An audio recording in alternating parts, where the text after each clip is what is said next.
আসসালামু আলাইকুম। বিদ্যাহাটের পক্ষ থেকে সবাইকে জানাচ্ছি স্বাগতম। এখন আমরা সপ্তম শ্রেণীর গণিত পাঠ্য বইয়ের 4.3 অনুশীলনীর যে নমুনা প্রশ্ন আছে সেই নমুনা প্রশ্নের সৃজনশীল প্রশ্নটা সমাধান করব এবং সংক্ষিপ্ত প্রশ্ন উত্তরগুলো আমরা এই পর্বে সমাধান করব।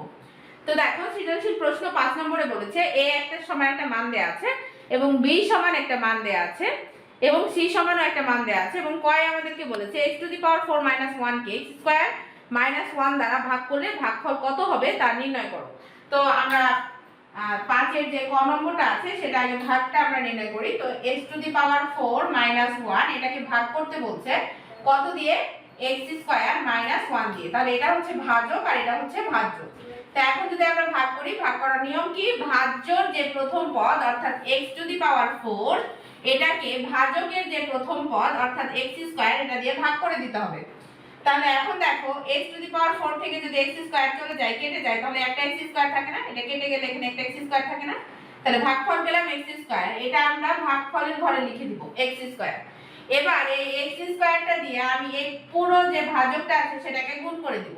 অর্থাৎ x² কে দিয়ে আমি গুণ করে দিব x² - 1। তাহলে গুণ করলে কি হবে বলো? x⁴ মাইনাস x² হবে 1 এর সাথে x² গুণ করলে। এখন এই অংশটা আমরা এটা নিচে লিখে দিব। তাহলে x⁴ মাইনাস x²। এখন ভাগ করার সময় মনে রাখতে হবে যে আমরা কি করব? আমরা আমাদের সাইনগুলো চেঞ্জ করে দেব। যেটা প্লাস থাকবে সেটা মাইনাস হয়ে যাবে আর যেটা মাইনাস থাকবে সেটা প্লাস হয়ে যাবে। তাহলে এখানে x⁴ কেটে যাবে। তাহলে এখানে নিচে থাকলো x² আর উপরে থাকলো এই যে -1। এখন আমাদের কাজ হচ্ছে আবারও এইখানে যে প্রথম পদটা পেলাম অর্থাৎ x² এটা দিয়ে ভাজ্যের যে ভাজকের যে প্রথম পদটা আছে অর্থাৎ x² দিয়ে ভাগ করে দিব। তাহলে এটা একই রকম কেটে গেলে তাহলে ভাগফল কত হবে? 1 হবে। এই +1 কিন্তু পেয়েছি, হ্যাঁ? তাহলে এই +1 কে আমরা উত্তরের এখানে মানে অর্থাৎ ভাগফলের ঘরে লিখে নেব। এবারে 1 দ্বারা এই পুরোটাকে আবার গুণ করব। তাহলে 1 দিয়ে x² কে গুণ করলে x² আর 1 দিয়ে 1 কে গুণ করলে 1। এখন সাইনগুলো চেঞ্জ হয়ে যাবে, এটা প্লাস তাহলে মাইনাস হয়ে যাবে, এটা মাইনাস তাহলে প্লাস হয়ে যাবে। তাহলে এটা কেটে যাবে, এটাও কেটে যাবে। একই রকম কিন্তু পদ, কিন্তু সাইনগুলো বিপরীত চিহ্নের হলে কেটে যায়। তাহলে এটা 0। তাহলে আমরা পেলাম অতএব নির্ণেয় ভাগফল x² + 1। তো এটা আমাদের आंसर। তাহলে আমাদের ক এর आंसरটা আমরা পেয়ে গেছি। চলো আমরা এখন খ নম্বরটা সমাধান করি। দেখো, 5 এর খ নম্বরটা বলছি a ও b এর গুণফল নির্ণয় করো। তাহলে a সমান যে মানটা দেয়া আছে, দেখো আমি অঙ্কটা তুলেছি a গুণ b, যেহেতু গুণফল নির্ণয় করতে বলেছে তাই মাঝখানে একটা গুণ চিহ্ন দিয়েছি। এখন a এর যে মানটা লেখা আছে a এর নিচে এর মানটা লিখেছি আর b এর নিচে b এর মানটা দেয়া আছে সেটা তুলে নিয়েছি। এখন আমরা গুণ করে দিব। তো গুণ করার সময় আমরা কি করব? এই x² কে দিয়ে একবার পুরোটা গুণ করব, আবার +xy দিয়ে পুরোটা গুণ করব, আবার +y² দিয়েও পুরোটা গুণ করব। তাহলে আগে x² দিয়ে পুরোটাকে গুণ করি। তাহলে x² কে x² দিয়ে গুণ করলে হবে x⁴। মনে রাখবে গুণ করার সময় পাওয়ারগুলো যোগ হয়ে যায়। গুণ করার সময় পাওয়ারগুলো যোগ হয়ে যায়। তারপরে যেখানে দেখো মাইনাস আছে, তাহলে মাইনাস x² এর সাথে x গুণ করলে হচ্ছে x³ আর এই yটা পাশে বসে যাবে। তারপর প্লাস আছে, প্লাস দিলাম, এই x² এর সাথে y² গুণ করলে হবে x² y²। তারপর প্লাস xy, এই প্লাস xy এর সাথে x² গুণ করো। তাহলে x² এর সাথে x গুণ করলে হবে প্লাস x³ আর এই y পাশে বসে যাবে। আবার xy এর সাথে xy যদি গুণ করো তাহলে প্লাসে মাইনাসে মাইনাস, x এর সাথে x গুণ করলে x² আর y এর সাথে y গুণ করলে হবে y²। আবার এই প্লাস আর এই প্লাস গুণ করলে হবে প্লাসে প্লাসে প্লাস, xy এর সাথে y² গুণ করলে হবে y³ কারণ এখানে একটা y আর এখানে দুইটা y যোগ করলে পাওয়ার হয়ে যাবে 3, তাই। তারপরে যে প্লাস y² এর সাথে x² যদি গুণ করো তাহলে প্লাস x² y²। আবার প্লাস y² তাহলে প্লাসে মাইনাসে এখন কি হয়ে যাবে? মাইনাস। y² এর সাথে xy গুণ করলে হবে xy³ তারপরে দেখো আবার y² এর সাথে y² যদি গুণ করো তাহলে প্লাসে প্লাসে প্লাস y⁴। এখন আমাদের দেখতে হবে যে কতটুকু কাটাকাটি করা যায়, সেটুকু আমরা কাটাকাটি করে নেব। যেগুলো দেখতে একই রকম এবং বিপরীত চিহ্নের সেগুলোকে আমরা কাটাকাটি করতে পারবো। তো দেখো x⁴ আছে প্রথমে, কোথাও কিন্তু x⁴ নাই। তাহলে আমরা x⁴ আগে লিখে নিই। এখানে দেখো -x² আর এখানে দেখো x³ আর এখানে দেখো +x³ তাহলে এটা আর এটা কেটে যাবে। এখানে দেখো plus x square y square, এখানে minus x square y square, তাহলে এটা আর এটাও কেটে যাবে। এখানে দেখো প্লাস এক্স ওয়াই কিউব আর এখানে minus x y cube, so এটা এটাও কেটে যাবে। তাহলে এখানে থাকলো plus x square y square আর plus y to the power 4। তো এটাই হচ্ছে আমাদের খ এর অ্যানসার। চলো এখন যে গ নম্বর অঙ্কটা দেয়া আছে সেটা আমরা সমাধান করি। 5 এর গ নম্বর দেখো, 5 এর গ নম্বরে আমাদেরকে একটা অঙ্ক করতে দিয়েছে এবং বলেছে বিসি ভাগ বি স্কয়ার মাইনাস এ মান নির্ণয় করতে বলেছে। তো আমরা এ সমান যে মানটা উদ্দীপকে দেয়া আছে এবং এ বি এবং সি সমান যে মানটা দেয়া আছে আমরা সেই মানটা শুধু তুলে নিয়েছি। এখন দেখো এ বি এর যে মানটা দেয়া আছে এই মানটা তো মোটামুটি সরল আকারে আছে, কিন্তু এটা দেখো x টু দি পাওয়ার 4 এ আছে। তো এটাকে আমরা যতটুকু সম্ভব একটু সরল আকারে করে নেব, মানে উৎপাদকীয় বিশ্লেষণ আকারে যতটুকু করা যায় ততটুকু করে নেব। তাহলে দেখো আমরা x স্কয়ারের উপরে যদি স্কয়ার দিই তাহলে কি মানের পরিবর্তন হয় না, আবার প্লাস y স্কয়ারের উপরে যদি স্কয়ার দিই তাহলে কিন্তু y টু দি পাওয়ার 4 ই হয়, মানের কোনো পরিবর্তন হয় না।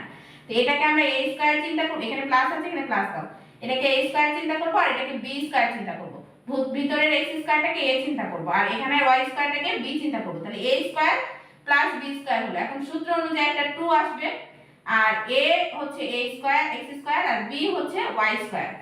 তাহলে এইভাবে আমরা একটা সূত্র তৈরি করে নিতে পারি। সূত্রটা কি? a b হোল স্কয়ারের সূত্র হচ্ছে a b হোল স্কয়ার সমান a square plus 2ab plus b square. এবারে দেখো এখানে আমি x স্কয়ার কে যখন স্কয়ার করেছি তখন x টু দি পাওয়ার 4 হয়েছে আর এটাকে যখন স্কয়ার করেছি তখন y টু দি পাওয়ার 4 হয়েছে, মানের কোনো পরিবর্তন হয়নি। কিন্তু এই দুটোকে তুমি যখন গুণ করবা তখন পাবা 2x স্কয়ার y স্কয়ার, কিন্তু এখানে তো একটাই x স্কয়ার y স্কয়ার আছে তাই না?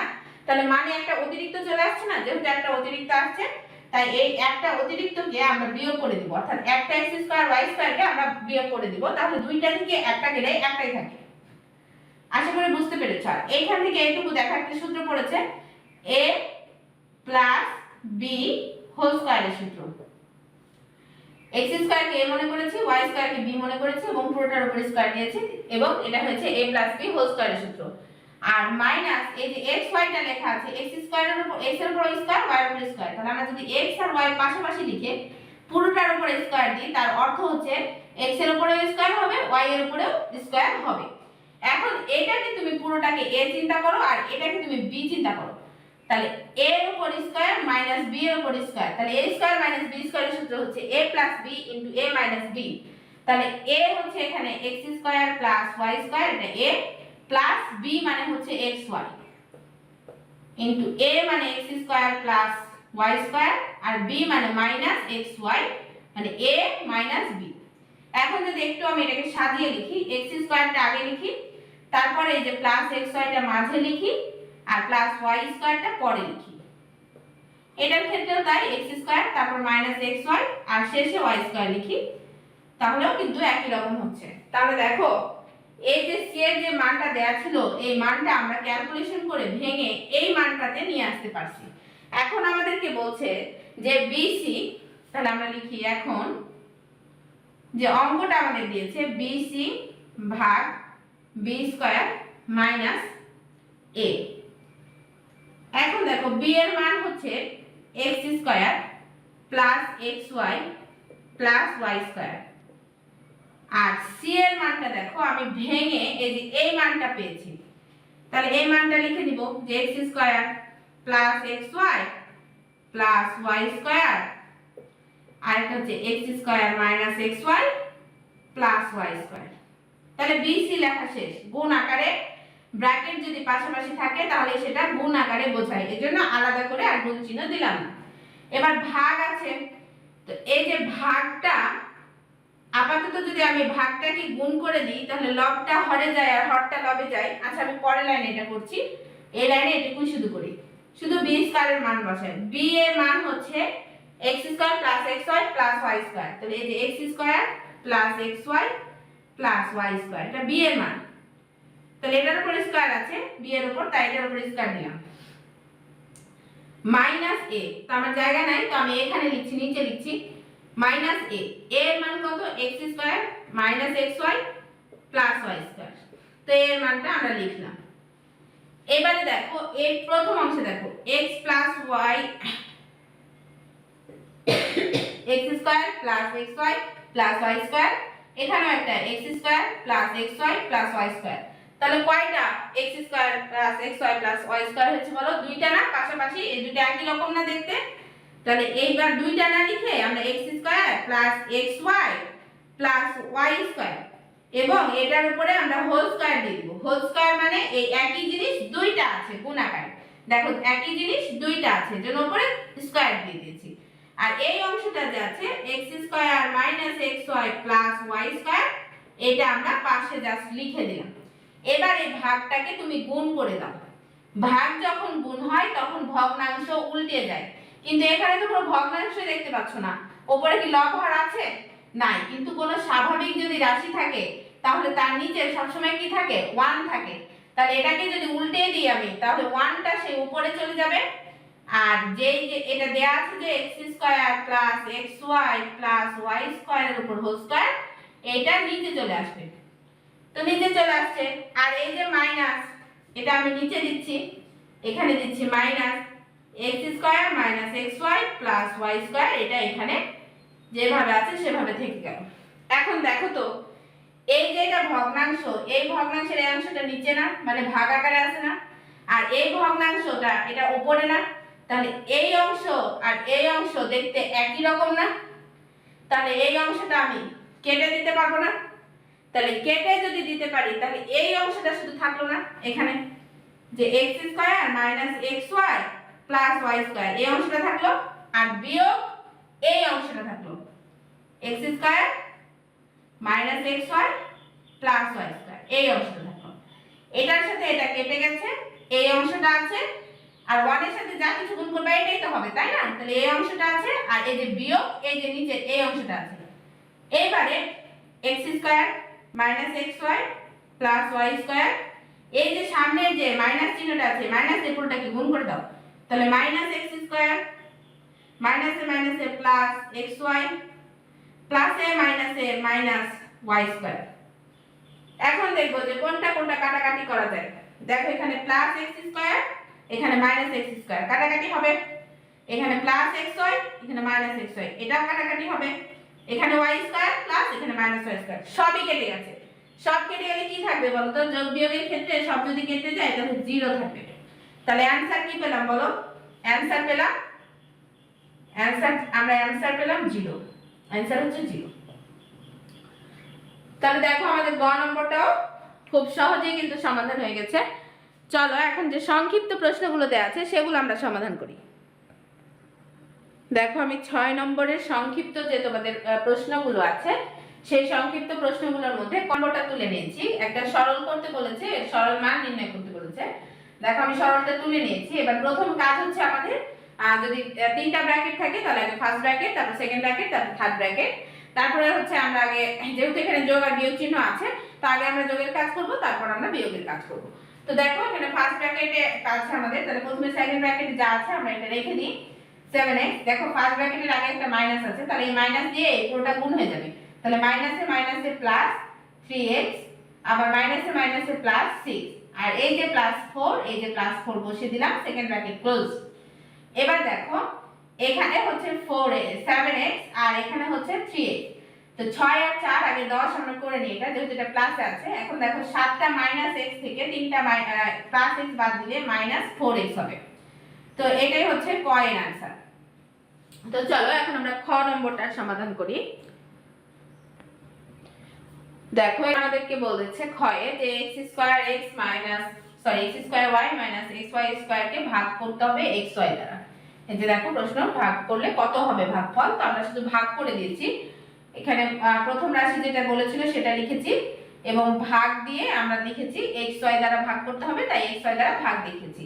এখন এটার সাথে একবার এটার ভাগ দেখাবো, অর্থাৎ x² y এর সাথে একবার xy ভাগ হবে, আর এই যে মাইনাসটা মাঝখানে চলে যাবে, আবার xy² এর সাথেও একবার xy ভাগ আকারে আমরা দেখাবো। অর্থাৎ একবার এটার সাথে এটা দেখালাম, মাঝখানে মাইনাস, আবার এটার সাথে এটা।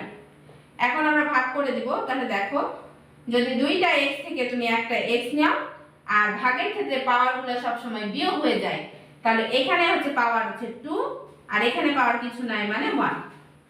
আবার দুইটা y যদি একই রকম হয় তাহলে 1 থেকে 1 গেলে 0 না, তাহলে এটা আর এটা তো এমনিই কেটে যায়, তাই না? কেটে যায় না, এভাবে যদি করো তবুও হবে, আর যদি এভাবে ভেঙে ভেঙে করো যে এখানে x স্কয়ার মানে x ইনটু x, দুইটা x আছে, আর ইনটু y, আর xy মানে x ইনটু y, তাহলে এই x এর সাথে x কাটা, এই y এর সাথে y কাটা, আবার মাইনাস এখানে দেখো x ইনটু y স্কয়ার মানে দুইটা y গুণাকার আছে, y ইনটু y, আবার এই x y মানে কি x ইনটু y, এই x এর সাথে x কাটা, এই y এর সাথে y কাটা, তাহলে উপরে পেলাম x আর মাইনাস এখানে পেলাম দেখো শুধু একটা y, আর সব কেটে গেছে কিন্তু, তাহলে উত্তর হলো কত x মাইনাস y। তুমি যদি পাওয়ার বিয়োগ করে করে মনে মনে করো তবুও হবে, আর এইভাবে যদি গুণ আকারে ভেঙে ভেঙে লিখে তারপর উপর নিচে কেটে দাও তবুও হবে। চলো এখন গ নম্বরটা সমাধান করি। তো গ নম্বর দেখো, গ নম্বরে আমাদেরকে একটা সরল করতে বলেছে এবং বলেছে এর সরল মান নির্ণয় করো। আমি অঙ্কটা শুধু তুলে নিয়েছি। প্রথমে দেখো 4x³ y, একবারে গুণ করে দিই, তাহলে দেখো একবারে গুণ করে দিই, এই 4 আর 5 গুণ করলে হবে 4 5 এ 20, আর এটার আগে যেহেতু মাইনাস আছে সো এখানে একটা মাইনাস হবে। এখন দেখো এখানে x³ আছে আর এখানে আছে x², তো এই দুটাকে যদি গুণ করো তাহলে কি হবে, x, দুইটার মধ্যে একটা x এবং এর পাওয়ার আছে 3 আর এর পাওয়ার আছে 2, তাহলে যোগ হয়ে যাবে। এটা দুইটা y আছে, তাহলে দুইটা y থেকে একটা y নিব, এর পাওয়ার কত 1 আর এর পাওয়ার কত 7, তাহলে যোগ হয়ে যাবে। আর নিচে কি আছে x to the power 4 y to the power 6, তাহলে উপরটুকু যদি ক্যালকুলেশন করি তাহলে -20 যে x 3 আর 2 5 আর y হলো 8 by x to the power 4 y to the power 6। এখন দেখো এই যে -20 আছে, তো এই -20 কে তুমি রেখে দাও, এটা তো আর কিছু করতে পারবে না, ভাগ দিতে পারবে না, আর দুইটা x থেকে একটা x না, তাহলে এর উপর পাওয়ার আছে 5 মাইনাস এর উপর পাওয়ার আছে 4, ভাগের সময় পাওয়ারগুলো মাইনাস হয়ে যায়। আবার এখানে দেখো দুইটা y থেকে একটা y নাও, এর উপর পাওয়ার 8 আর এর উপর হচ্ছে পাওয়ার 6, তাহলে -6। এখন এই যে -20 আর x 5 থেকে যদি 4 যায় তাহলে 1 হবে, তো পাওয়ার তো 1 লেখার প্রয়োজন নাই। এবার এখানে y আছে y লিখো, 8 থেকে যদি 6 যায় তাহলে পাওয়ার হবে 2। এই হয়ে গেল আমাদের গ এর आंसर। চলো এখন যে ঘ নম্বর অঙ্কটা আছে সেটা আমরা সমাধান করি। 6 এর ঘ নম্বর দেখো, ঘ নম্বরে বলেছে 5x - 2y - z - 1, এই যে রাশিটা দিয়েছে এই রাশির তৃতীয় ও চতুর্থ পদকে বন্ধনীর আগে মাইনাস চিহ্ন দিয়ে প্রথম বন্ধনীভুক্ত করে দ্বিতীয় পদ এবং প্রথম বন্ধনীভুক্ত রাশিকে বন্ধনীর আগে যোগ চিহ্ন দিয়ে দ্বিতীয় বন্ধনীভুক্ত করো। তাহলে আগে আমাদেরকে এই যে রাশির পদ দেখো, এখানে একটা প্রথম, এটা দ্বিতীয়, এটা তৃতীয়, এটা চতুর্থ পদ, সেটাই আমাদেরকে লিখে নিতে হবে। সমাধানের কাছে আমরা লিখে নেব, যেটা দেখি এখানে লিখে দিই সমাধান। তাহলে 5x - 2y - z - 1 রাশিটিতে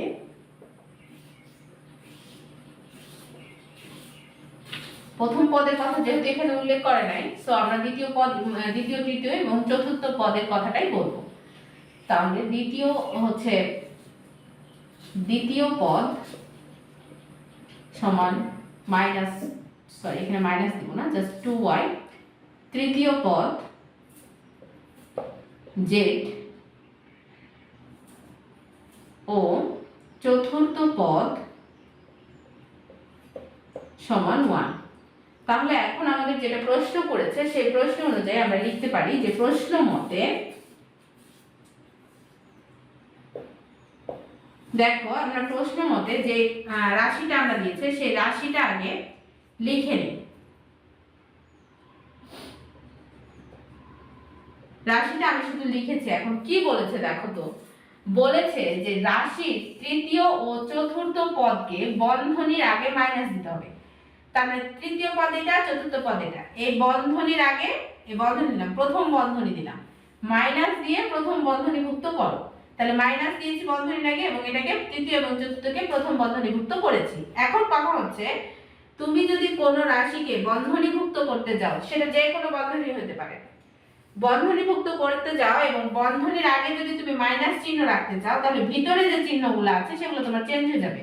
অর্থাৎ ভিতরে যদি মাইনাস থাকে তাহলে তোমার প্লাস হয়ে যাবে, আর ভিতরে যদি প্লাস থাকে তাহলে তোমার কি হয়ে যাবে, মাইনাস হয়ে যাবে। তো দেখো আমি যখন এখানে মাইনাস চিহ্নটা দিয়েছি, এখানে কিন্তু জেডটা কিন্তু এখানে মাইনাস ছিল, এখন জেডটা কি ভিতরে প্লাস হয়ে যায়নি? জেড আগে কি কোনো চিহ্ন আছে? চিহ্ন নাই, মানে জেডটা কি হয়ে গেছে? প্লাস হয়ে গেছে। আর যখন এটা -1 ছিল, তো এই যে আমি এখানে প্লাস দিয়ে দিলাম, তাহলে আমার মার্কারের কালিতে হচ্ছে না, দেখো এখানে +1 হয়ে গেছে। অর্থাৎ বন্ধনীর ভিতরে যদি তুমি কোনো কিছু দিতে চাও এবং বাইরে যদি মাইনাস দাও, তাহলে বন্ধনীর ভিতরে সাইনগুলো চেঞ্জ হয়ে যাবে, বন্ধনীর ভিতরে সাইনগুলো চেঞ্জ হয়ে যাবে। আগে ছিল -1, এখন হয়ে গেছে +1, আগে এটা ছিল -z, এটা দেখো সামনে কিছু নাই মানে +z। আশা করি বুঝতে পেরেছো। এখানে আমরা লিখব আবার, আবার দিয়ে আমাদের আরেকটা কাজ করতে বলেছে, খেয়াল করো তুমি, বলেছে যে প্রথম এই যে মাইনাস চিহ্ন দিয়ে প্রথম বন্ধনীভুক্ত করে, তাহলে প্রথম বন্ধনীভুক্ত করা শেষ।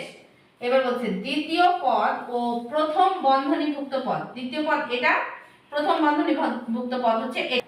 তাহলে এই দুইটা পদকে বলেছে, এই দুইটা রাশিকে বন্ধনীর আগে যোগ চিহ্ন দাও। তাহলে এটা হচ্ছে দ্বিতীয় পদ, তাহলে আমরা লিখতে পারি যে 5x বন্ধনীর আগে, তাহলে এটার আগে যদি আমরা বন্ধনী দিই তাহলে এরকমটা হবে না, -2y z + 1, এরকমটা। এই অংশটা লিখেছি এবং বন্ধনী দেখো সেকেন্ড বন্ধনী দিয়ে দিয়েছি, সেকেন্ড ব্র্যাকেট দিয়ে দিয়েছি। তাহলে সেকেন্ড ব্র্যাকেট দিয়েছি এবং কি বলেছে এখন বন্ধনীর আগে কি দিতে বলেছে? যোগ চিহ্ন। এই যে দেখো বন্ধনীর আগে আমি কি দিয়েছি? যোগ চিহ্ন। তাহলে এটাই আমাদেরকে আসলে কাজ করতে বলেছিল, দেখো এটা হয়ে গেছে। আর হ্যাঁ, আমি যেমন বললাম যে কোনো কিছুর আগে যদি তুমি বন্ধনীর আগে যদি হঠাৎ করে মাইনাস নিয়ে আসতে চাও, তাহলে বন্ধনীর ভিতরে সাইনগুলো চেঞ্জ হয়ে যায়, কিন্তু বন্ধনীর আগে যদি তুমি হঠাৎ করে প্লাস নিয়ে আসতে চাও, তাহলে ভিতরে সাইনগুলো কিন্তু পরিবর্তন হয় না। কারণ তুমি জানো যে প্লাসের সাথে যদি আমি যা কিছুই গুণ করি না কেন, ওই মানটা কখনো পরিবর্তন হয় না। তো আজকের মতো এই পর্যন্তই, দেখা হবে পরবর্তী পর্বে। তোমরা সবাই ভালো থেকো, সুস্থ থেকো, আল্লাহ হাফেজ।